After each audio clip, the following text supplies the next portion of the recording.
මටත් චරිතටත් ගීත රාශියක් උන්වහන්සේ ලිව්වා. තව ජ්‍යෙෂ්ඨ ගායක ගායිකාවන්ටත් නවක ගායක ගායිකාවන්ටත් උන්වහන්සේ මේක දානයක් විදිහට තමයි උන්වහන්සේ කරේ. මේ එක ගීතයකින්වත් එක රුපියලක් හරි හම්බ කරපු කෙනෙක් නෙමෙයි.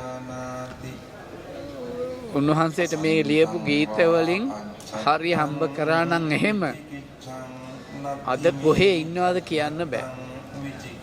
ඉතින් විශේෂයෙන් මට මතක් වෙනවා ගමේ පන්සල, අපේ පන්සල, මේ ප්‍රේම කතා නවතා මොහොතක්, ගමේ පන්සලේ පල්ලියේ හරි හම්බ කරපු දේවල්, මිනිසා හඳට ගියාලු,